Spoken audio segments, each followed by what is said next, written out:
What's up, everybody? Welcome back to the Unknown Coatings channel. I think this is going to be a short video. You can probably already tell because it tells you the time. I haven't edited it yet, so I don't know how long it's going to be, but I'm under 10 minutes. This video is really just showing, I get asked a ton about Chameleon powder coat. I've done a little bit of it on the channel, never really talked about it much, just because it's just like a normal color to me. But I got a lot of questions about it, where I buy it, where's the best place, who has the best colors. I get most of mine from Prismatic. I've gotten a couple other powders from kind of random suppliers in the Chameleon world. I'm sure if you paid attention to the channel, there's a blue to gold Chameleon that I have that I believe was a Sherwin-Williams powder way back in the day. But I can't verify that because the packaging that it came in was kind of random. So I have that one. Most of the ones, like I said, I get from Prismatic. I know like All Powder Paints has a couple. I know Powder by the Pound and Powder 365. Some of those guys also have Emerald Coatings up in, I think, Canada. They have a bunch of really cool ones. And then there is... I want to say it's called like Powder Effects in Europe, and I'll put links down in the description of this video.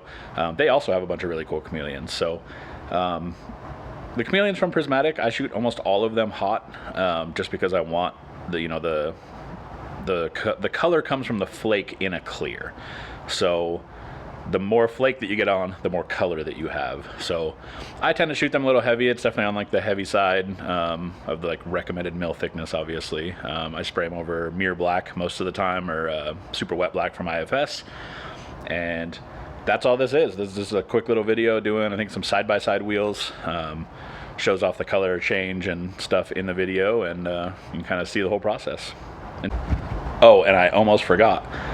We're getting super close to 5,000 subs, and I cannot thank you guys enough for that. I said it at 1,000 subs. I never even thought we'd get to that point. So the fact that we're closing in on 5,000 is ridiculous. I appreciate you all you guys who watch the videos, all you guys who subscribe, turn on all the notifications, all that stuff. If you haven't done that, make sure you hit that subscribe.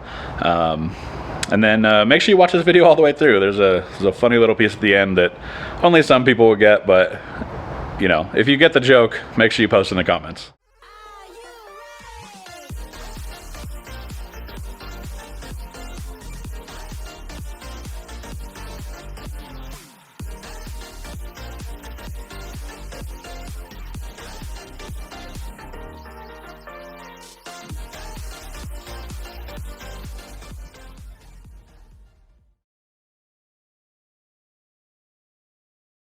All right, guys, so as I said in the intro, doing some, these are side-by-side wheels. I believe these are 14s. Powder coated already, just a black, no prep work, subliminal message in there. As you guys all know, I say this every video, but I still get asked in every video. So I blast with 3060 green diamond. I've tried lots of different products. This one's local to me, cheap, easy to grab. $14 for 100 pounds, for those of you wondering. Throwing a base coat on. This is super wet black from IFS. This is the recommended gloss black. For those of you guys who ask, you'll see me mentioning the IFS name more and more often. As you can see, it's a great mirror black. This is partially cured, of course. Like I said in the intro, I spray all the chameleons with, I spray them hot. I pulled this wheel out of the oven. I think it was 346 degrees or 336 degrees might have been. Like I said, I do that more or less so I can stack the flake and get more and more color into it. If you ever look at the swatches on Prismatic versus the, pictures and videos and stuff that I put online when I spray Chameleon, you can see that mine have far more color. And that's just because I'm spraying it thick. The color is in the flake itself. And that's just suspended in a clear. So obviously the more you put on, the more flake there is, which means the more color there is by default. The other thing that I guess I should address once again is, if you've never done this before, especially if you've never sprayed this color hot, make sure you do sample pieces. This color does run incredibly easy, so if you get too wild, you'll definitely run yourself into some problems. I spray with no fan at the end to get down into some of the tight corners easier when I'm spraying hot. That way, if you use the fan tip and you have tight corners, you tend to get some edge building down below. I'm only spraying at about 20 kV, if I remember correctly. So I end up putting a fan on to do all the rounded stuff after that, and you can see the face of this wheel is a little different than the backside of this wheel as far as the angles go. So that's why I changed. I dropped the air pressure a tiny bit as well, just to make sure that the cloud wasn't going to give me any real issues. And then, spraying the inside here where the tire goes. I don't typically do the whole thing on the second coat. It just kind of depends on my mood. These, because I'm spraying them hot, I'm worried about how fast it's cooling down. It's because it's only about, it's probably 55, maybe 60 degrees in my shop currently. 19 degrees outside, I think, when I was spraying these. But as you can see, you can see the color is great here. It's already great. I'll show some close-ups, obviously, of these at the end, but all the Chameleon colors from Prismatic are great. I think there's only one that I'm not in love with, and that's the Chameleon Cherry. This being Chameleon Violet, it just goes from like a deep purple to a magenta-ish color, and sometimes it hits some blues. You'll actually see some kind of different blue hues in this. That's picked up on camera a lot more than it is in person, but you can definitely see them regardless.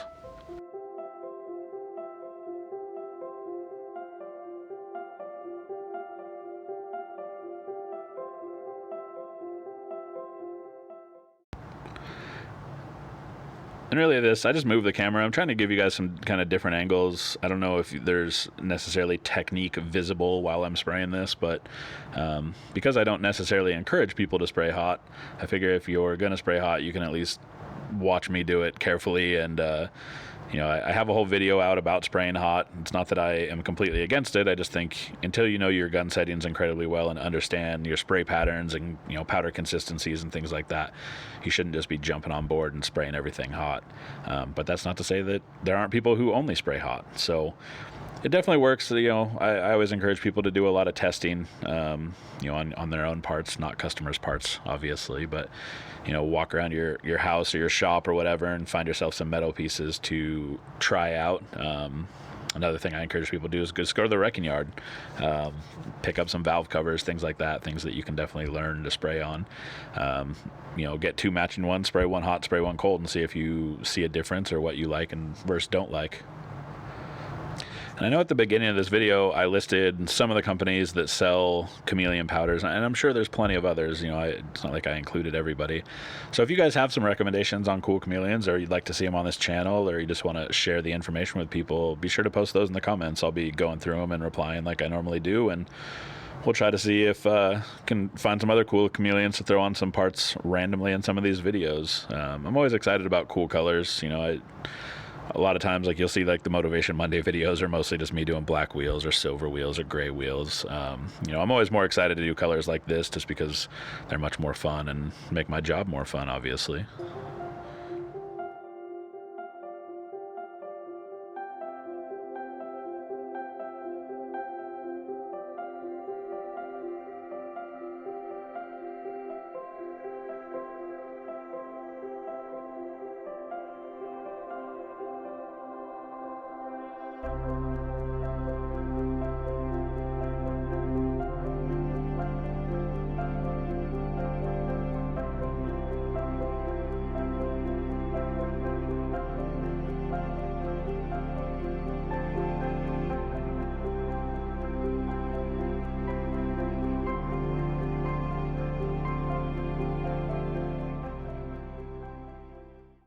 And this is after curing. I'm going to try to show you guys in some different lighting. There's an LED on my phone, obviously, lighting this up. You can see how much flake and how sparkly this is. It's not nearly as defined as far as being sparkly just when it's installed and on something. When it's close up, it's obviously very sparkly, but from a distance, you definitely see just the color changing effect more than you see the sparkles. The lighting seems to pick up, or the camera seems to pick up a lot more blue than there really is in these. They're definitely a purple to magenta color most of the time, but hope you enjoyed this video, and shouts out to Toyota. Celica. Toyota Celica. Toyota Celica. The Celicas from Toyota. The Celica's in the garage. The 1982 Toyota Celica. The Toyota Celica GTS. The Toyota Celica. The Toyota Celica. Toyota Celica. Toyota Celica. And Celica. Toyota Celica. By now you should have at least blown. It's funny, I'm mad famous for being unknown.